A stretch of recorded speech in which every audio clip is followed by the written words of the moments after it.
those of you who don't know, today make it 10 years since the founder of IRFM passed away, Carl Young.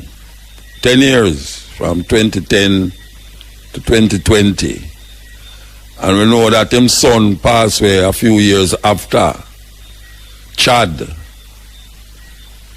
We give thanks for the life of Carl Young because, may I tell you, him start a revolution in Jamaica, a revolution in radio, a revolution in how radio station can run and be not only profitable, but also be far-reaching. Far-reaching this station is, IRFM. So we give thanks to that and we say, enough of the radio station now, you have about 20 different radio stations right now, but none of them can really beat IRFM. For years, IRFM has been number one. We hope that we can say that next year and next year and next year too. Yes. So this is another version of the same tune, I Shall Be Released. This is done by Matutello Queens out of South Africa. The one where we just played was by late Miriam Makeba out of South Africa and Nina Simone, late Nina Simone. Well, I Shall Be Released was popularized in Jamaica by the Ebtones, who are of Leroy Sibbles.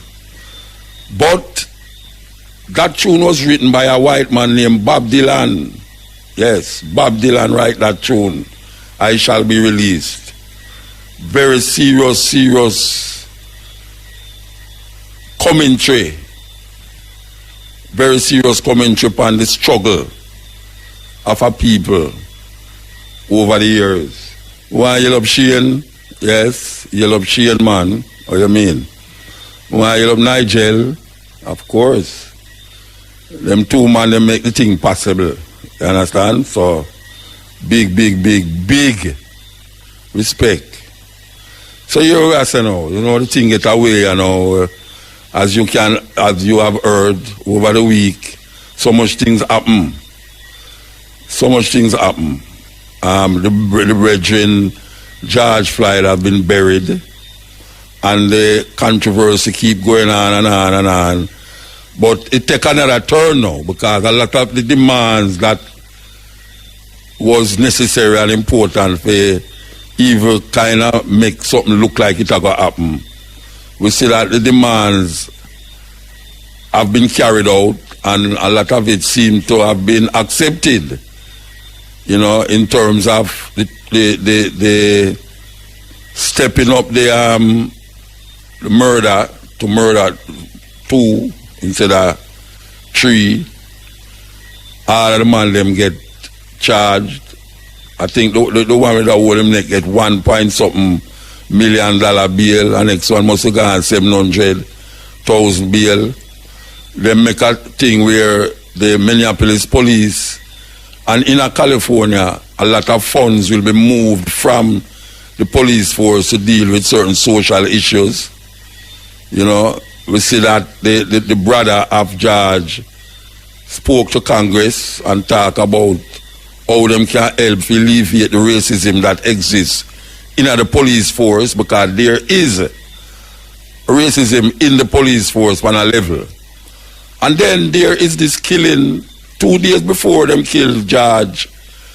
We did mention a killing gone by a brethren from Jamaica 2 weeks ago. I think it's 2 weeks ago when it said. We actually got it mixed up.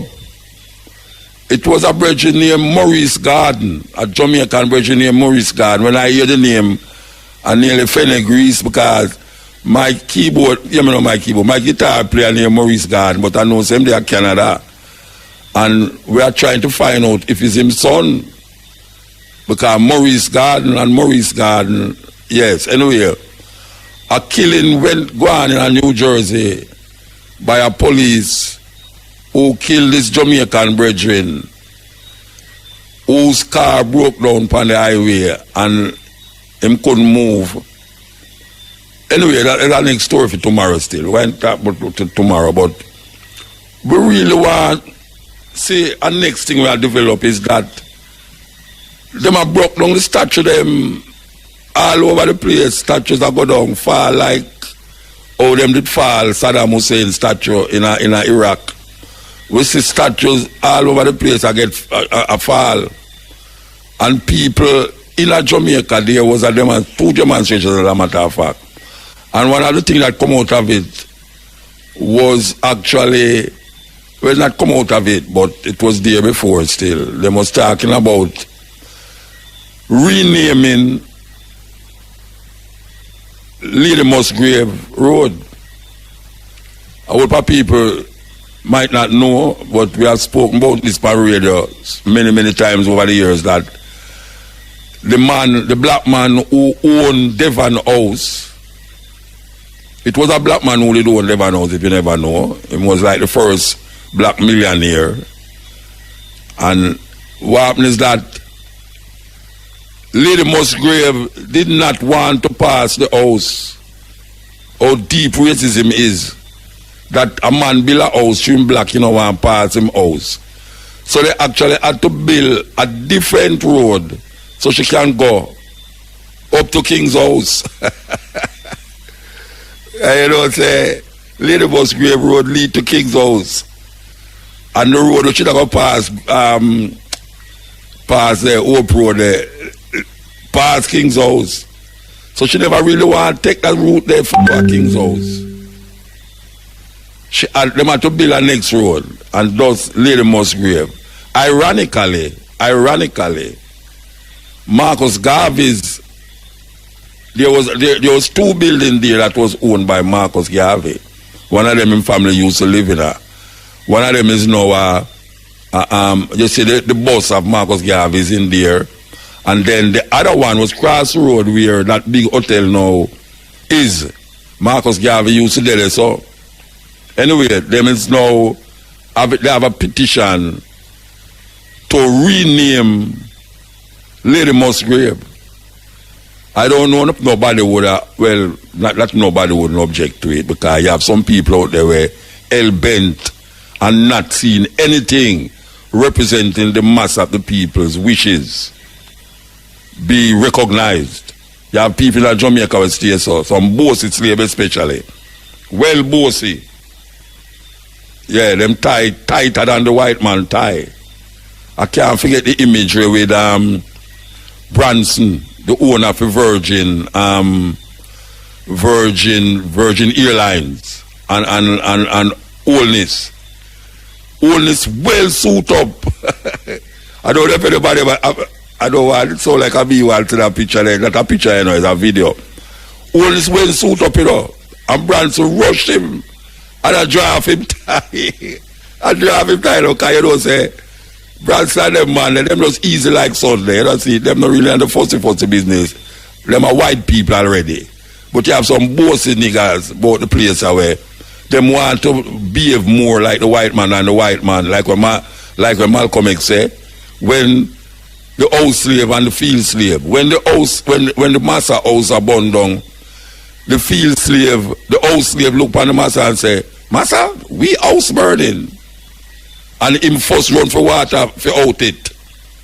But when the field slave to the house are burned down, him just throw more trash pan it and make it burn. So what you really have now is that a lot of people now is recognizing that a lot of these statues, and we have been saying all the while that it's ironical that in St. Anne, where Marcus Garvey come from, and Marcus Garvey's school is, there is a statue of Columbus, Christopher Columbus, right beside the school. I don't know how that manifests itself that way there. Why did they put that statue of Columbus right there so besides Civil Great? Well, it's almost next door to Civil Great House, but right beside the school. I guess it did there before the school still, but it's an irony in ironies. Anyway, and we all know of some statues where they go down in South Africa the other day, but there's a lot of statues that went down, and now them are planned for move Cecil Road statue to lick it down totally. So all of these things is part of what came out of this George Floyd killing. It has intensified, not just walking and walking and walking on the road, but it is also about recognizing that some changes must happen. So we look on the whole situation at these looking down at these statues, and we are say there is something that is embedded in the minds of African people over the years, which is the foundation of all of the racism that has been implanted. When we say implanted, we are talking about implanted in the DNA of African people. And it is the most dangerous statue, the most dangerous image that we can ever find in this struggle to liberate ourselves. The image of Jesus. The image of Jesus is the most destructive image to African people's psyche. For years since them come in contact with this white Jesus that has been embedded in them, them can't get it out. Can't get it out. No cure your conscious, and claims you're conscious. It implant in you. It's like somebody stitch it in you. It's like somebody just glue it in. And we have that image in a way. The symbolism of tearing down those things is very important. But tearing down the statue of Jesus and walking around with it in your brains is really a problem. So we have to figure out now, what is it that we should do in the liberation of our minds? That you say, emancipate yourself from mental slavery. That is what Marcus Garvey said, emancipate yourself from mental slavery. And that mentality that tells us that white people pray to the same God where you are praying to. And the position where you in is unbearable. We hear some people that talk about God now give more than you can bear. It's foolishness. Because you have some people where I bear some terrible pain to death. And where it says that if this image is functioning as our savior, and the slave master is praising that image, and the slaves are praising the same image, and for years, hundreds of years, both slave and slave master is worshipping the same image. And when we look on the position and possession of the slave, sometimes it look like it getting worse and worse and worse without the chain upon our foot, the chain they were upon our brain. And Marcus Garvey come and say, emancipate yourself from mental slavery. Emancipate yourself from mental slavery. But guess what? That image, that white Jesus image, that image that most black people go to church every Sunday and Saturday to free themselves from all of this bondage that is taking place around them and inside of them. But guess what? No answer. No answer. You know why there's no answer? Because this Jesus that black people is praying to is busy looking about the welfare of white people who create that image. The white people put that image in manifestation.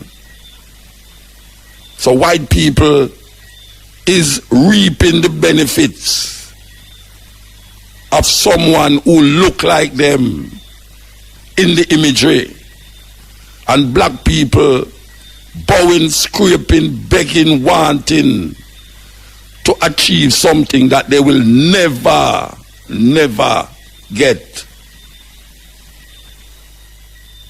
Because we have missed what we and who we are as a people. The first people, original people. We fail to understand that that image will never do anything for any black person. And black people pray sometimes. Because most people who me know I push this Jesus Christian thing. Them will tell you, say, them use it to get through certain problems and certain situations. I will not lick that. Because man can use anything, devoting himself to it and get out a whole heap of situation. So, we are talking about collective. The collective. We as a collective must understand that we must work for the collective. And if all white people can think of one image, all white people can think of one image, and the image that look like them, I am seeing that them prayers will be answered, because what it shows that is not the image that is invoking the prayers, but is the people themselves who is praying, using the image as them center, as them focus. And really and truly, that's all it is. It's a focus point where you need a focus. Just like how people say them need a guru. A guru is the Indian way of saying you need a master teacher. You need a person who you recognize like an oracle. You need that. And it allows you to focus more. Some people worship the image rather than recognizing the image as a stepping stone, rather than recognizing the image as a road to somewhere, to a point. The image is supposed to be like a pole with a sign. So it leads you to that road, like it said, now you're going to there, you're going to half a tree, and it said this way to half a tree. Half a tree is supposed to be the image.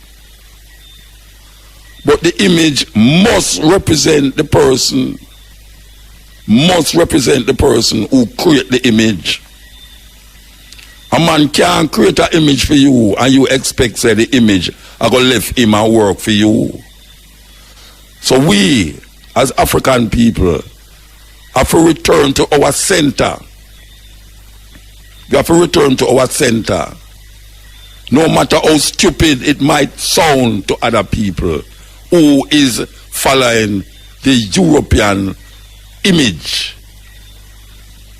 Like when Rastafari say Emperor Haile Selassie, some bossy slave are people who is moving towards bossiness.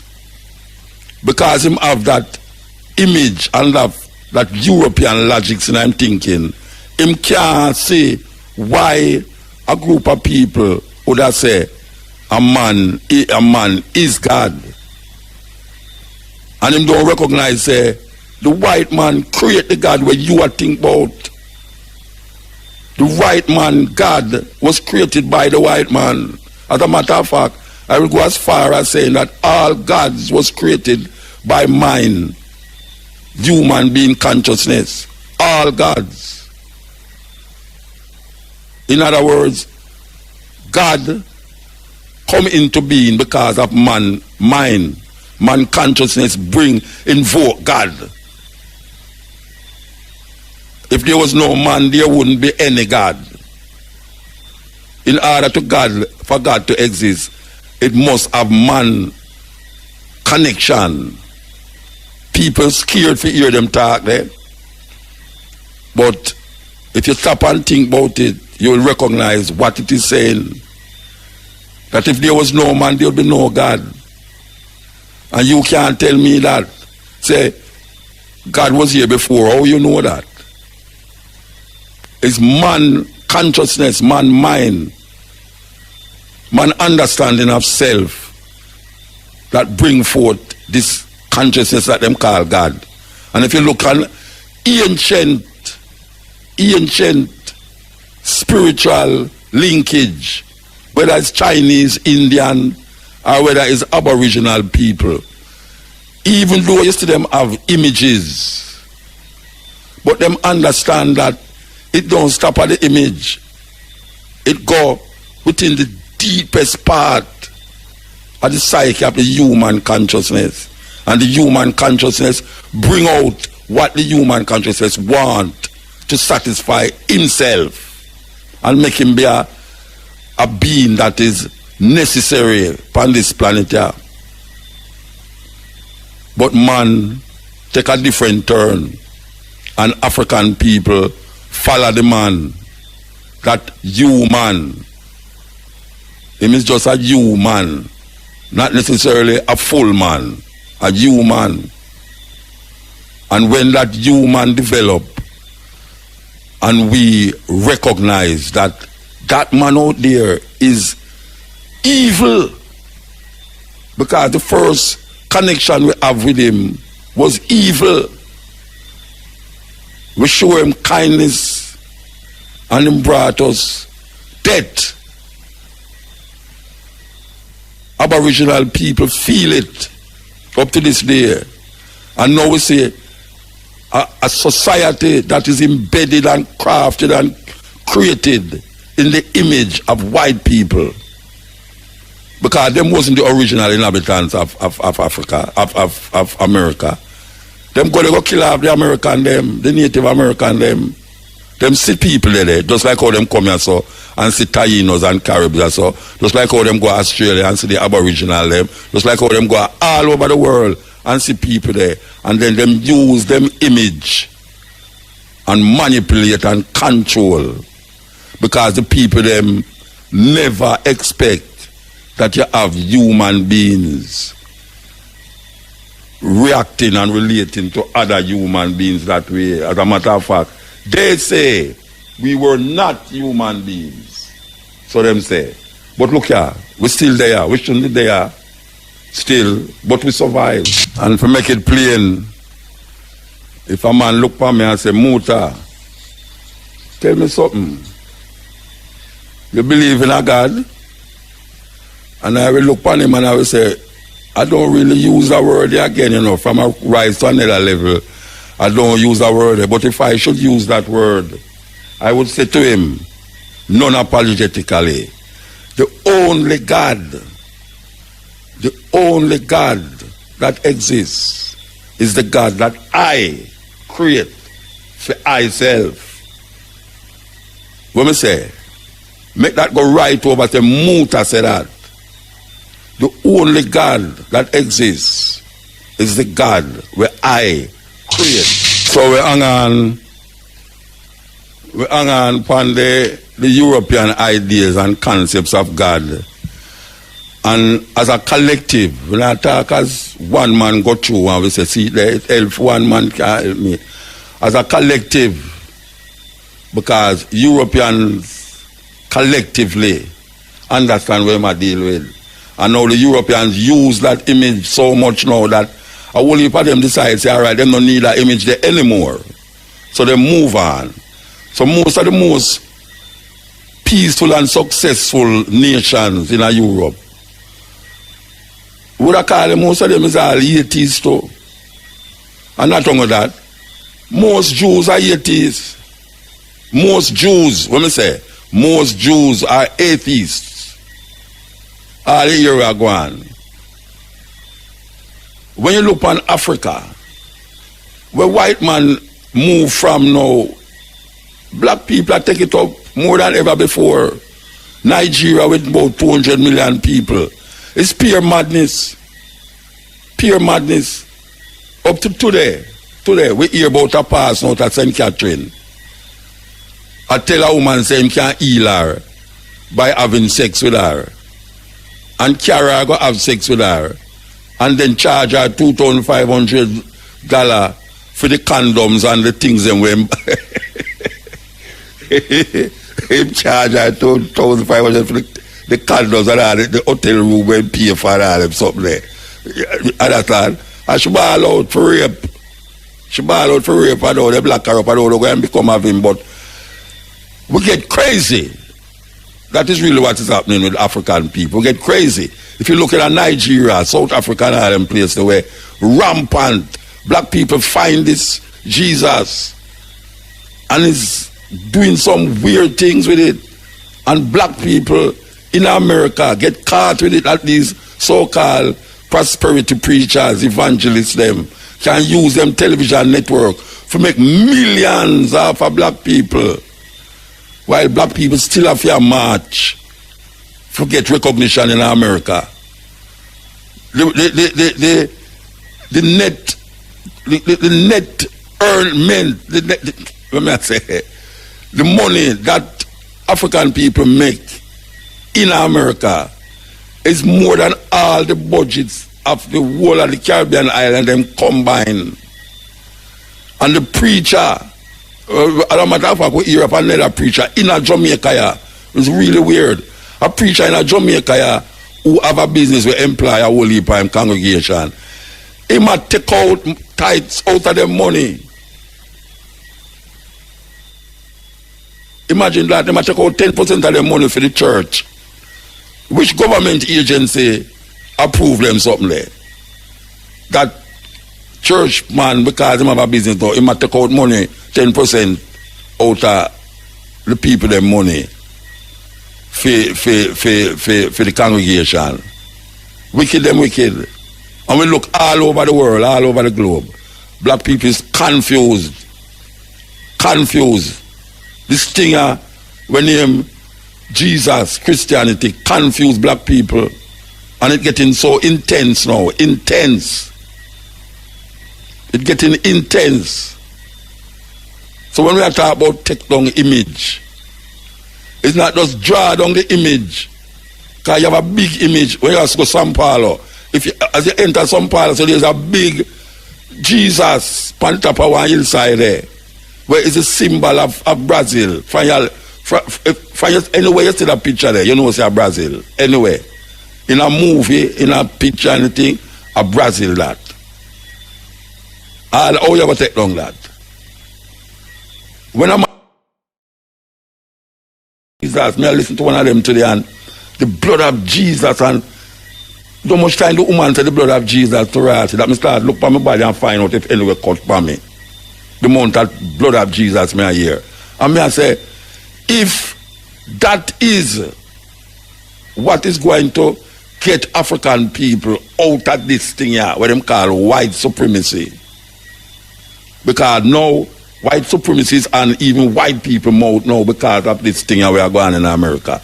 It's the first I hear white people talk about white supremacy. So from my barn, it's the first I hear white people talk about white supremacy. So white supremacy still exists.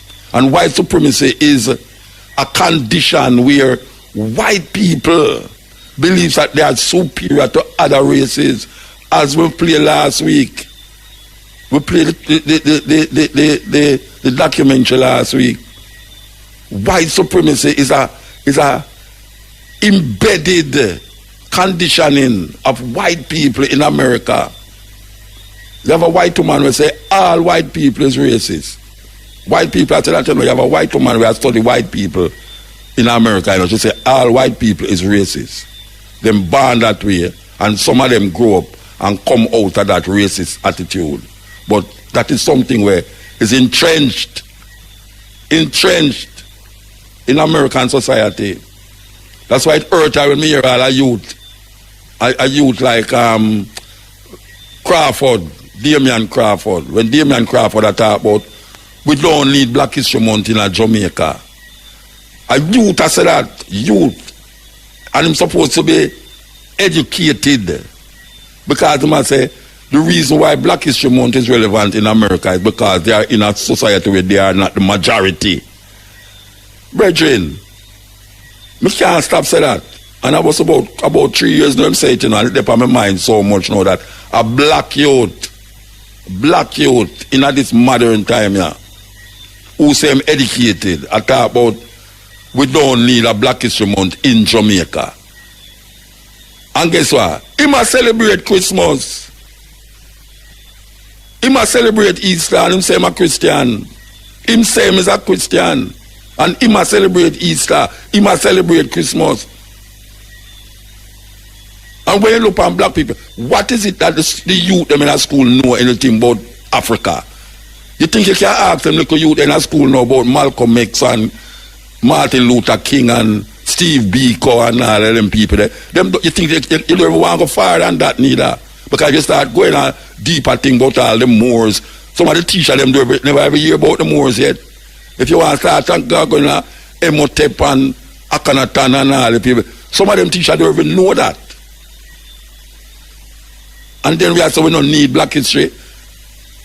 We don't celebrate not a pure white history. We celebrate in a Jamaica white history. We are entrenched. The Constitution is entrenched in white history. The justice system entrenched in white history. All of them is entrenched in white history.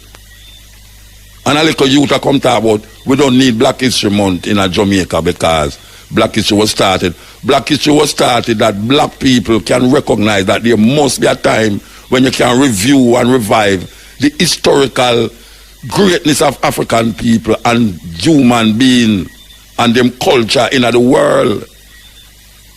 Something like that no needed and necessary in at this time, especially with all them bleach face youth that walk on the place. Them don't know if them coming or going. Them don't have no respect. Them don't have no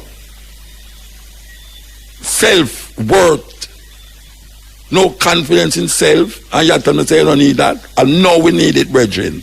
No, we need it. I mean, I come off of you because it seems like when you talk about dirty labor right and cardboard, plyboard, PNP, comrade, cardboard, no, him say plyboard, comrade, and dirty labor right. And the same way how the labor right them feel when you talk about we don't need no Black History Month in Jamaica. As a youth. And guess what? My wife love him. Yes. And the youth said, no, Black History Month. I said, boy, you're lucky. Say, our family love you. Our family love you. So you kind of, we live still, but yeah, and that's right there. And that's right there, That you go around Jamaica now and you talk to people about Africa. And them like you talk about Africa for. You're looking at the paper sometime. I hear some bossy slave. I talk about these uneducated people that push about Pan-Africanism and Rastafari this and Rastafari that. If them not see Haile Selassie dead and all them things there, why them really have praised Selassie and him dead? And you have Jamaican people that follow these idiots. Because them a follow a man 2,000 years ago with dead 2,000 years ago with them claims and raised from the dead and say him going to come back and up to know him can't come back and look how much problem them in now. I see a picture, a woman send a picture today with a kind of a crippled youth. Him crippled. Very crippled. You know them youth were just crippled. A white youth and him a play the keyboard with him toe. He might play the keyboard with him too, and she say, looking at this picture now must make you believe that there is a God. Make you start to praise God. And in my mind, I say, really? Really? Me go look on that picture and praise God? And now me want to lick against it because I say, why make a youth come out like that? What is the proof? What him trying to prove? Whosoever this God supposed to be? What him trying to prove?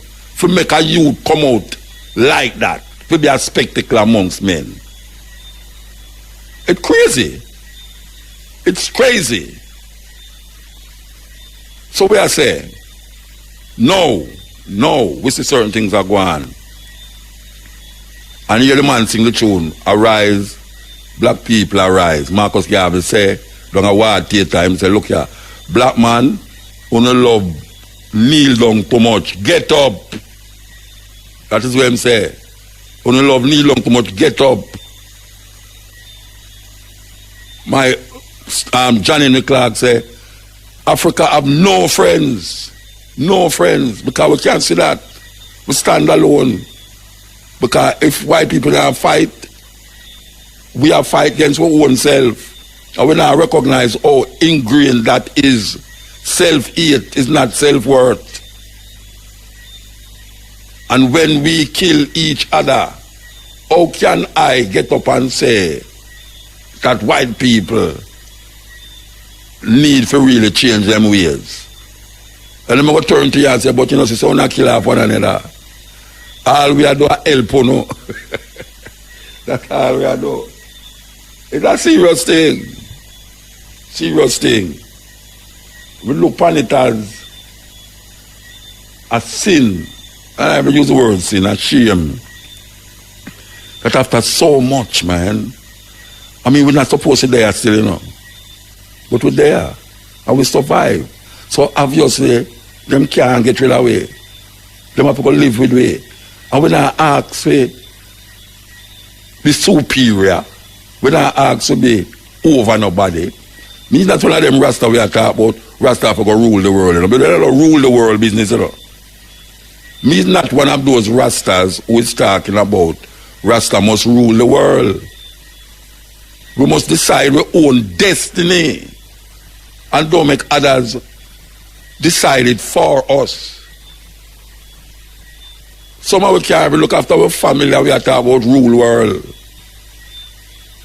We need to figure out self-worth and examine ourselves. We need to reclaim our Africanness, our divinity as African people. Not to rule the world. You know, man, I tell you about a Rasta rule the world, you know. Rasta rule the world and him can't find food to eat. Him want to go over this, him can't go over this. So. You think that's how people rule the world? Are Jews and them boy that rule the world power. And Marcus Garvey look and say, look on how the Jews them run them thing. Him not tell them must be like them, you know, but you saw them run them thing, most of them things successful. Marcus Garvey say, yeah, look on them. Marcus Garvey go meet the Grand Master of the Ku Klux Klan. You think he's love them? He might look on them and say, see, let them stand up for the way them I believe in her. Want the African people. He must fight hard. And look there, white Ku Klux Klan is a terrorist organization. Yet still, America has never branded the Ku Klux Klan a terrorist organization. Never. Never brand the Ku Klux Klan as a terrible, as a terrorist organization. Look how much murder that organization commit against American citizens, black people. Look how much murder, lynching over the years, and they have never been branded a terrorist organization. And now we hear this president are going like say the march, the people them who are march is terrorists. He want to send out, well, him send them out. He want to send out the army and the National Guard and all these people. Forget you like the terrorists them. What wrong have we done to these people?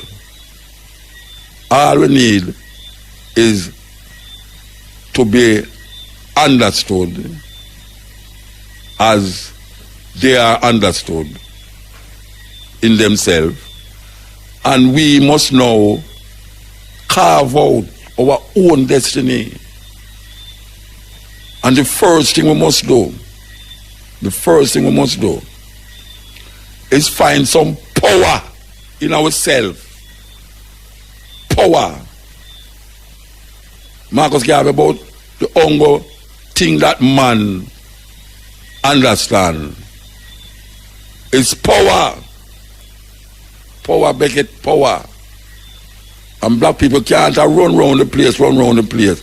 Even this marching thing. As something we're going to start march. Marching can be the beginning, but we have seen marches for hundreds of years And white people still have burn down your place, burn down your place. A little place burn down now, you want to talk about. You're up on Fox News. Them not talk about where the people them are ask, and them say, look here, they are burning down the place. Them burn down this, them burn down that. Them burn down Target, them burn down Macy's and all that. And them talk about burn down the place not burned down. And people say, oh, look at them people burning them own community. Which own community? Black people don't own no community. Them don't own no community.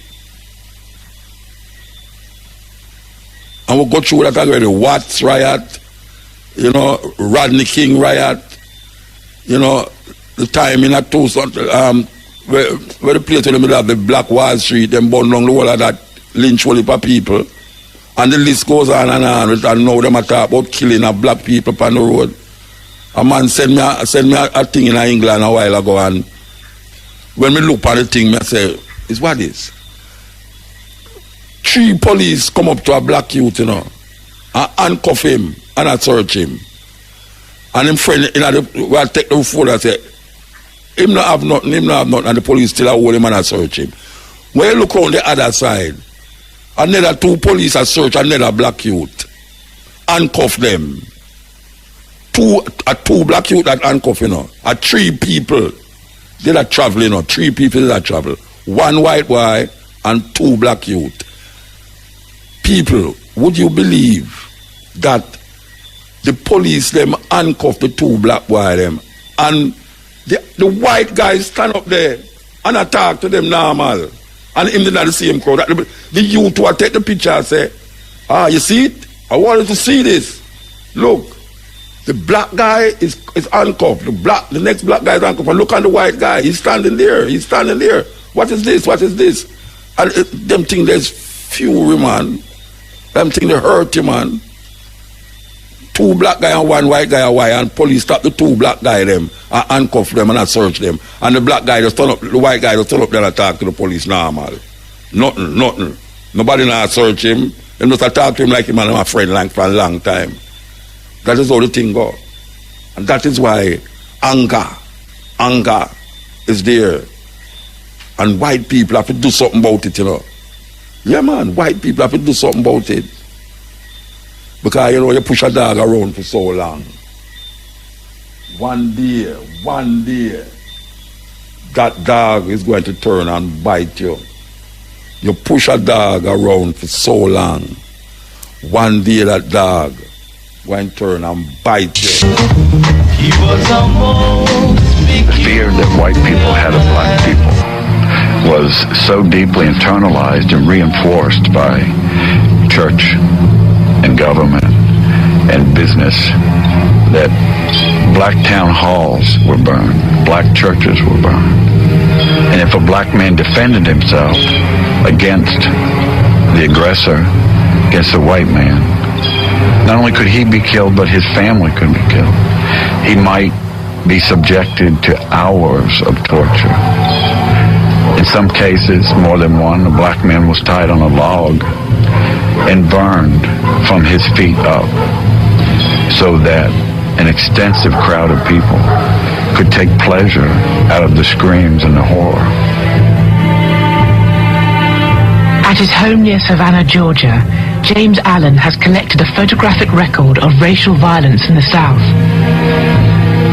For the past 20 years, he's found horrifying pictures in the family albums of ordinary Southern homes.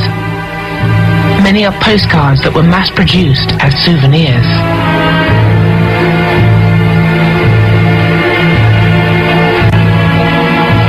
Some of these images were printed in the tens of thousands and sold for a dime or $1 a piece. Some of the postcards tell you where to write and the discounts you'll get if you buy 1, 10, or 100. They were sold in drugstores and pharmacies. They were sold on the street. I purchased a photograph from a woman. The photographer sold them door to door. Her mother bought the image for $2.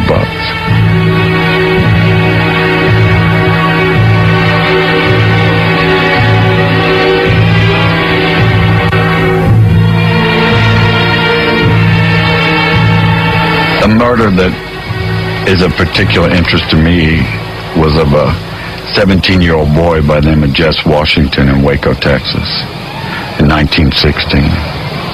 He was seriously mentally challenged. The wife of the farmer that he worked for was found dead. He was arrested. He was brought to trial. The trial took from 10 until 12. And when the jury came back at noon and found him guilty, someone in the courtroom, and it would have been anyone in the courtroom, screamed out, "Get that nigger." And one of the worst and cruelest treatments of a human being began. Jess was kicked down out of the courthouse, down the back steps where a crowd of several hundred was waiting for him. They put a chain on his neck. There were 16,000 people crowding the street to watch this boy be tortured. Jess was tied to the chain over a branch of a tree. The fire was started. They raised Jess from the fire up into the air so that the crowd could see him. There were cheers, like at a football game, cheering the torturers on. When Jess tried to climb up the chain, hand by hand, they cut his fingers off one by one so that all he could do was slap at the chain. They lowered him back down in the fire. A man came up and castrated him. Another man kept a pole so that he couldn't crawl out of the fire. And time and again, they pulled him up to keep him from dying so that the crowd could be satisfied. Until he finally died. Bob Marley saying it, concrete jungle. That is what we call it. We call it that too, concrete jungle. We want to heal up all the people them in the bush. We are listening to the cutting-edge them over the night, you know, put on them tea or burn a spliff or something and know say at the right place them there. You understand? No police can come in there, come take you out. Police afraid of bush, you know. Yeah, man, police afraid of bush, man. Them not like going to bush. Them prefer concrete jungle. Yeah, where them can fire shot and hope say it don't lick nobody. In a bush now, them afraid. They don't know who they up at the coconut tree go jump on them. They don't know who they at the breadfruit tree go chew along a breadfruit and lick them at the middle of a coconut. Yeah, man. That's how we used to fight it, you know. Yes, that's how we used to fight it. You ever hear about Quaco? You ever hear them say you can't catch Quaco, you catch him shot? A real story, you know. Them a run down Quaco and the man them chew drunk from mountain there, you know. And him shot each up on one bush there. And him just run. And when the man them come down there, then see him shot.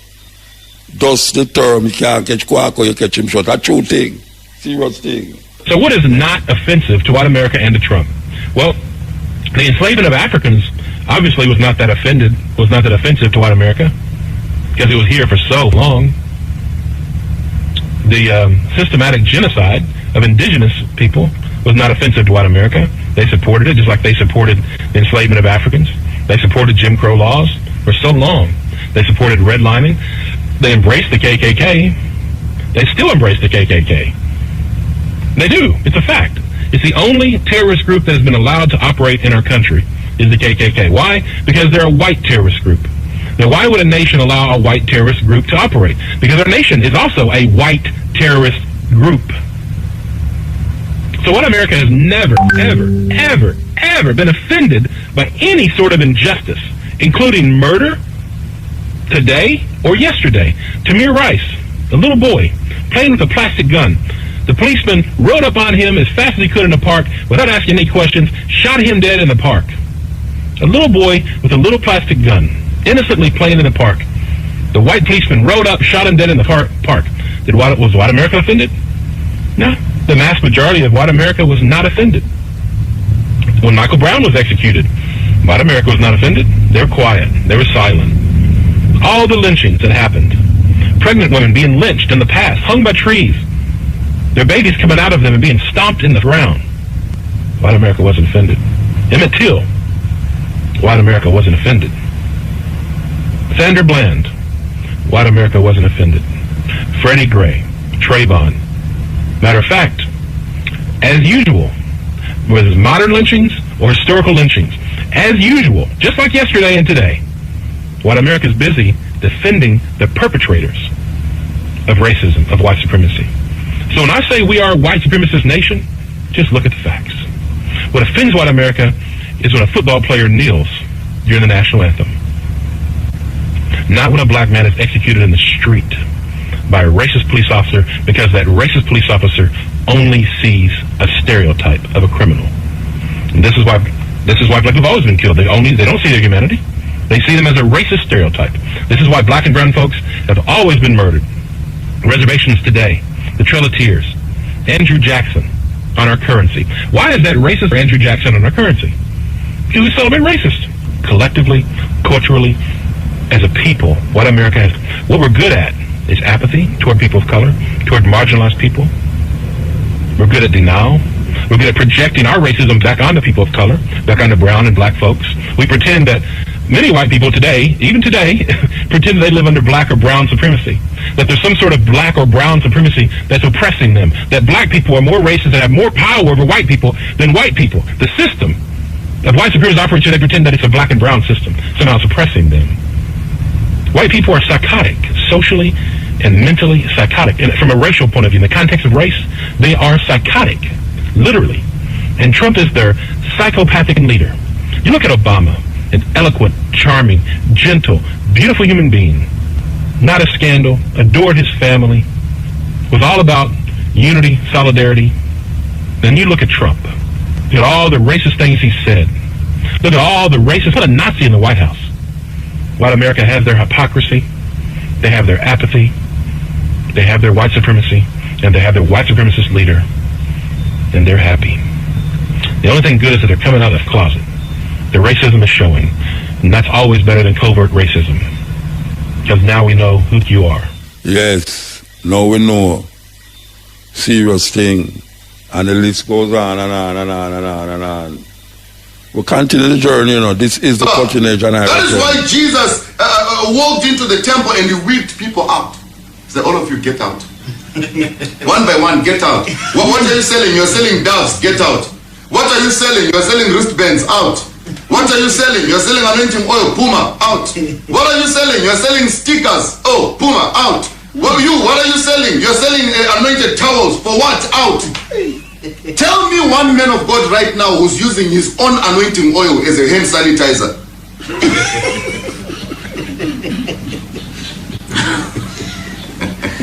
Tell me one pastor right now. Listen, you are sitting here and you are sitting here. Tell me now.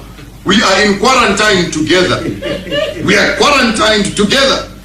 We are isolated together. Tell me now, if there is any pastor you have heard or seen, all those pastors who sell anointing oil, tell me if there is any pastor you have heard that is saying my anointing oil can work as a hand sanitizer.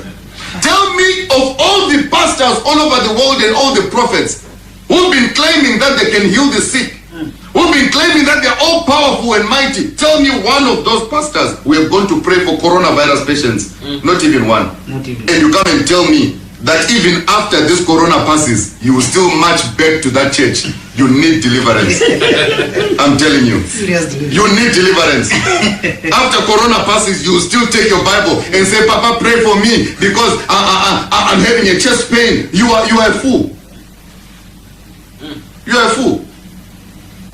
After coronavirus passes, you still take a Bible and say, I want the men of God to pray for me. Oh, I want to go and line up for deliverance. If you could not pray for any coronavirus patient, so let me declare and make this bold statement tonight. Yes, sir. Any pastor who cannot pray for coronavirus patients now is prohibited after coronavirus to be calling for healing services. Any pastor who cannot go to the hospital right now to pray for coronavirus patients, let us not hear you or see you on the poster after corona has passed, calling people for healing and deliverance. Thunder will strike you. I'm telling you. Thunder will fire you wherever you are. If you have power of healing, call for a healing and deliverance session at your house. Tell them, bring coronavirus patients to my house. This is the time where the power that you claim to have must be seen. I am agreeing with him. I am totally in agreement with him. Where are all the pastors to heal the people after them have so much healing powers and healing oil and healing this and healing that? Black people, we in a serious problem when we can go on and on and on and on and on. If you keep doing the same thing the same way all the while, you're going to get the same result. It's time you make a difference and a change. Yes, that your children don't come and curse you because you keep waiting on something that is an illusion. It's an illusion. And it's so weird that when Europeans recognize illusion, them use it for them power. Them know how to use illusion and make it become powerful for themselves. But we live in the illusion and expect the illusion to become a reality. That is how them trickery. And we just yield to the trickery. Because we have some people round way, whether them is political or religious leaders round way, where them lead you over there. So, you know, when a man and his wife are in a serious problem, and the man beat the woman, and she go to her pastor, and the pastor say, he might beat me, you know, so what do you think me should do? Him start quote Bible to her. And I'm sure I said she must stay home and try it out, make it go and work. And then she end up dead. I know I have 2 cases like that. The woman go to the pastor and tell the pastor, say, my husband beat me, you know, sir. I feel to left him. She say, him say, no, according to the Bible. You understand? And she go back to him. And the man kill her. And every day you hear African people, especially poor people, with the emphasis on poor people searching for them deliverance in a church made of bricks and stone with a guy up there who's much, much better off than them. Who that same guy teach them if you look down upon people like me, look down and say, them man there, them is the incarnation of the devil. Don't listen to them. Don't make your people listen to them. Yet still when I talk, I not ask nobody for no money. I go to go work for my money. And sometimes I have to give to it too. The reality is that the consciousness that's supposed to liberate you and free you is frowned upon by most black people. Most black people can't take the argument about no Africa this and Africa that. They want to go to New York City and London. That is where they want to go. You can't tell them about them want to go to Nigeria or Ghana or them places. Them say after me no mad, go I wish Ghana want people come near me. I mean, I go run up and down naked. Because that is them perception, that is them illusion that was painted and sent to them in them consciousness or unconsciousness. And we who go to Africa and recognize that it's another city. You have so much concrete jungles in Africa and skyscrapers and all these things where them want to go to. But because it's Africa, them don't want to go there. Them don't want to even mention it in here. And the teacher them in the school them. There's no African liberation studies in primary schools or nothing like that for really protect the black child from the bombarding of European images and European ideas and European thoughts. There's nothing there that is protecting them. And when them leave school, them parents is so bossy. When you look on the food that them a feed them, it get them hyperactive. Well, heap of sweet and you wonder why them are so excited and jump up and down and all them places. Because the parents don't know nothing about him, nor know nothing about themselves. Because them live till 9 to 5. And them can't think about nothing else. The rent man come at the water bill, the light bill, and all the other things them in between. The nail polish, the fingernail, the eyelash, the weave, those things confront black people and set up their mind.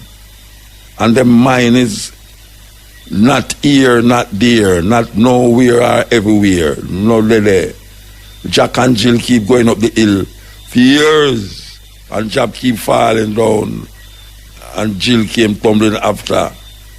We keep going through the same motions and emotions for centuries, and we can't see and recognize that there's something intrinsically wrong in the path that we are taking.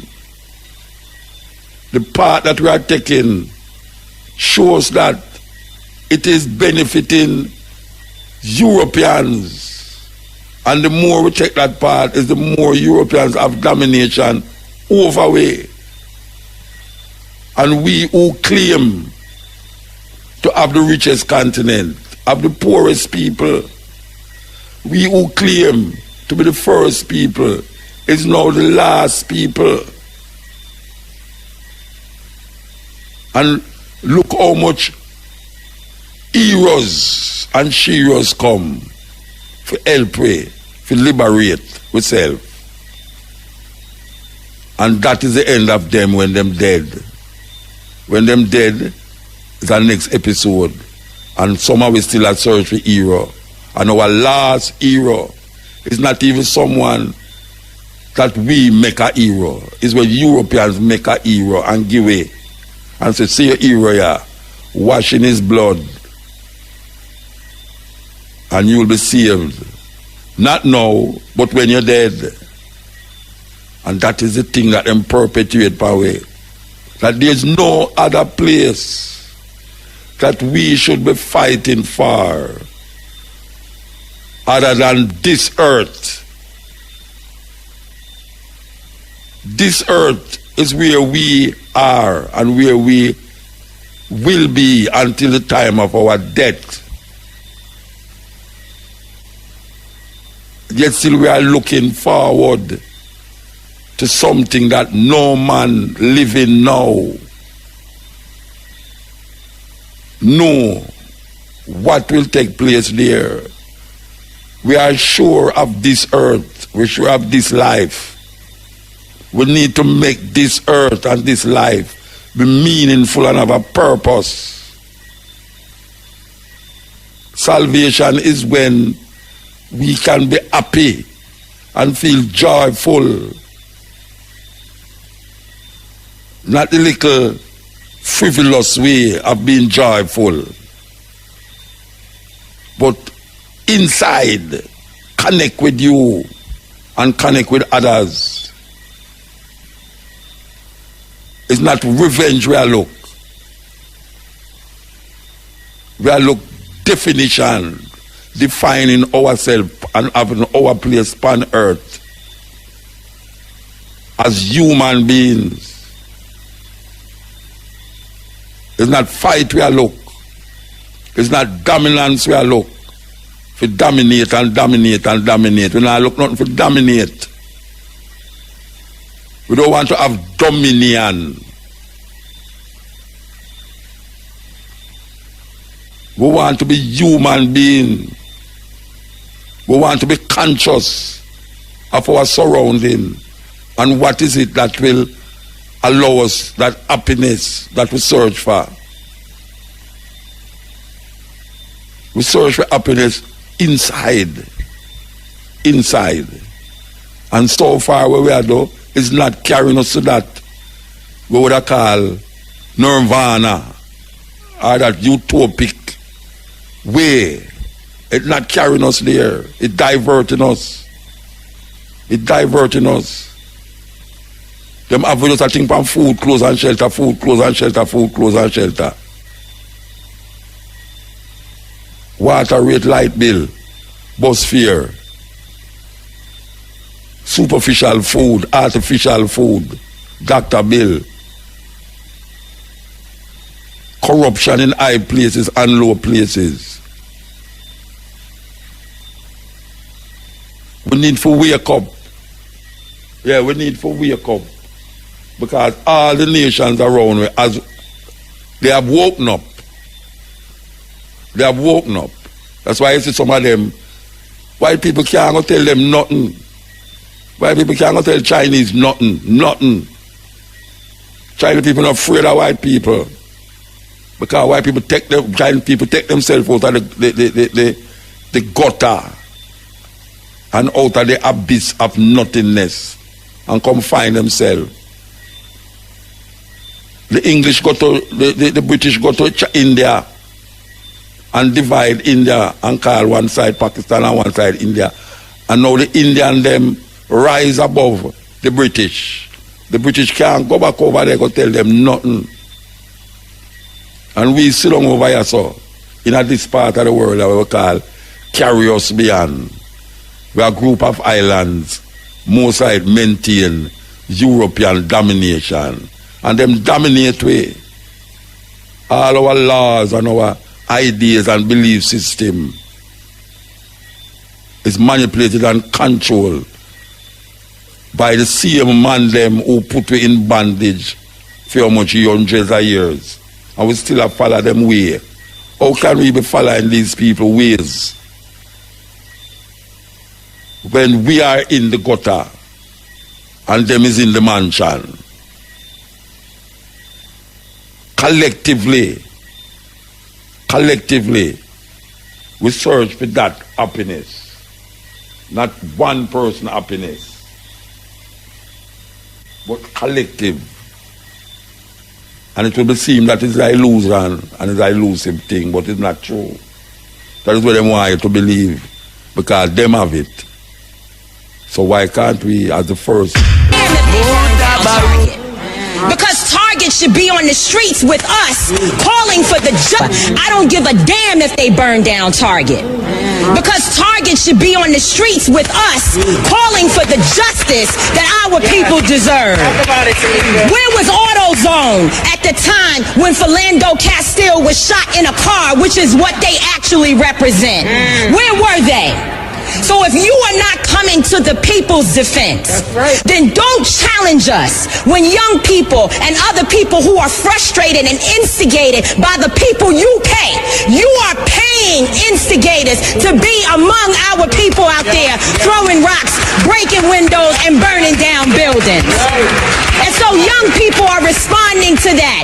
They are enraged, and there's an easy way to stop it. Arrest the cops. Charge the cops. Charge all the cops. Not just some of them, not just here in Minneapolis. Charge them in every city across America where our people are being murdered. Charge them everywhere. That's the bottom line. Charge the cops. Do your job.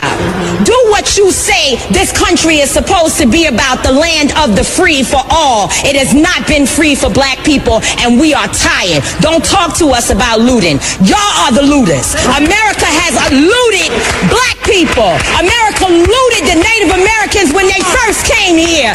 So looting is what you do. We learned it from you. We learned violence from you. We learned violence from you. The violence was what we learned from you. So if you want us to do better, then damn it, you do better. I'm back and I'm proud. When you are willing and not afraid anymore to pay the price for freedom. Don't let this white man tell you that violence is wrong. Every damn thing that he got it by being violent. killing people, raping and robbing and murdering. He's doing it as we speak, and then he has the nerve to come and tell us that violence and hatred won't get it. Don't buy that. He's worthy to be hated. Worthy because of the evil that he does. God hates. I don't know why man think you're better than God when God in the Bible said he loved Jacob but he hated Esau.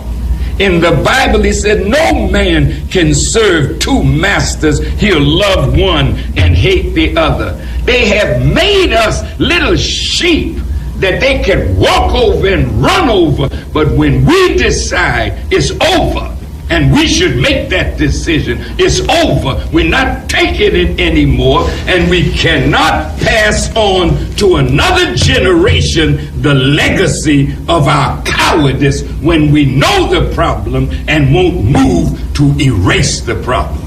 That's our fault. We gotta change. See, one of the things that our ancient people knew, yours and mine, when it got to the point where they would be extinguished, they had to fight. Even if they lost, they had to fight. So the great warrior spirit came up out of us. Same with the blacks, same in Haiti, same in Central and South America, the Maroons. All of those came to a position where they had to fight. In that church, where 9 of our brothers and sisters were shot down by a skunk, how in the hell are we justified in offering him love and he offers us death? Somebody asked me the other day, excuse me for my passion. That's brother. okay. They asked me, can you forgive him? And I looked at him, I said, no, I cannot forgive him because he knew what he was doing. He was cold and calculated, and he was just fostering the same hate. Who asked you that question, brother? Did he look like us? Yeah. Yeah, he's one of them. Yeah, I know. How in the hell? I mean, it's an insult It to is me an insult. that you're going to ask me, can you forgive? How long have white people been doing this kind of evil to the darker people in the earth? Well, how long Since do we have they've to been continue? here. And when we make up our mind, we're not taking it no more. Because it's better to be dead than to live under tyranny all the days of your life. This is why America separated from England. The tyranny of King George was too much for them to bear. So what did they do? They decided death is better. So it was Patrick Henry that said, give me liberty or give me death. And until we come up with that kind of mind, I'd rather be dead than to live continuously under this kind of tyranny. And when you think like that, you'll do what is necessary to move the tyrant. If you have fear, Racism and if you think is a you're business. supreme, For centuries, it has underpinned global economic exploitation. And like any successful business idea, it needs great marketing, PR, and advertising to ensure lasting success. And that marketing affects everyone. Let me give you an example. I remember a few years ago, after having just finished a tour, I was paying in some cash at the bank. We'd done quite well on merchandising. Next to me at the counter, another young Afro-Caribbean male, similarly dressed, was also paying in quite a large sum of money. Surprisingly, my first thought was one of suspicion. I wonder what he does for a living. Yes, even though I know that working class young black men do not control the multi-billion-dollar drug industry, the connection between people who look like me and drug dealing has been seared into my mind thanks to a lifetime of advertising campaigns like this.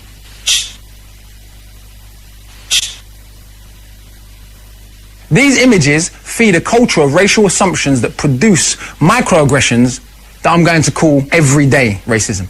Now, in the context of global injustice, these might seem trivial, but in fact, these daily hostilities lay the ground for much larger systemic violence. Everyday racism is the normalized experiences that we encounter daily based on our difference from the white norm. Take being stopped and searched by the police at age 12, what would be the first of many times. People shouting nigger or coon from car windows on trips to Romford during my time playing for West Ham as a schoolboy. Regularly being asked if I have drugs to sell or to pay up front for black cabs, or being sarcastically asked by a tutor when I attended the Royal Institution Mathematics Masterclasses how many of the tribe I was bringing to the family celebration day. I could go on. I've left out the hard stuff. Constantly feeling like a suspect leads to the kind of shame that pathetically makes me take the bass out of my voice or attempt to make myself smaller when I'm in a lift alone with a white woman. In the world of a white and Jesus and Hollywood's white savior motif, the idea that white is right has taken root globally to the degree where skin bleaching has become a multi-billion-dollar industry. According to the World Health Organization, 40% of Chinese women bleach their skin, and 77% of Nigerian women, the world's highest percentage. And it's not just those two countries. Millions of humans literally pouring bleach onto their skin to try and be whiter. Normalized insanity. Of course, this internalization is how effective advertising works. Major brands become etched into your psyche, and the system that sells racism is doing a fantastic job. For example, I've visited countless schools and again and again and again seen children of African origin get embarrassed when saying their own foreign-sounding names, even at schools with predominantly black and Asian pupils. I'm yet to see a child called Tim or Paul laugh in shame as they introduce themselves. Yet racism seems to be one of the only problems that some people, conveniently, believe that we can solve without first analysing its cause and then plotting its destruction, as any concerned doctor would with any other disease. We cannot let ourselves be bullied into being silenced for fear of playing the race card. And whilst we must not conflate every act of prejudice with structural white supremacy, we must recognise the relationship between top-down propaganda and the bias that we carry. Must not let Mom and Pop know. Another gift she pretends to like. Dolls. I murdered my dolls, tore off their arms and legs, slammed their crumbly heads into walls until they cracked and blue glass eyeballs rolled out of those synthetic skulls. I murdered my dolls, decapitated them in ritual child drama rebellion. I hated that stuff they called hair and raked it out with combs, thin, wispy leaves of it, threw the bald corpses into the trash, hid them under the bed, stomped them in my imagined scenarios of crime. Just like Mommy's stoves weren't bad. I liked to cook. I liked trucks and trains and baseballs and all the good shit girls couldn't have. The best toy I ever had, a chemistry lab with real microscope. I experimented. Stuffed animals were acceptable, like the pale melon terrier I took to bed every night till Doggy's stuffing all came out. He met his demise at the stealthy hands of an unsympathetic babysitter. I hated dolls. White dolls. Dolls with pasty flesh unlike my own, and alien straight hair, and stiff, sticky crinoline dresses, puffy red cheeks, and tight little asses with no holes. I destroyed them with pleasure. Yes, the poem named Dolls. Images we are talking about, and how images project themselves into your subconscious and come to the consciousness that you can't think about nothing else but a white doll. And most parents give them child a white doll. Even in them days, yeah, all the day you hear we attack and attack. Sometimes in some place and me say a little 3-4-year-old come out with a white dolly and I comb the ear like, I saw things to stay here. And the black woman there is keeping herself quite comfortable because she give the baby the dolly. She can do what she want, She not have to really look on the youth. remember when them mother used to comb them here?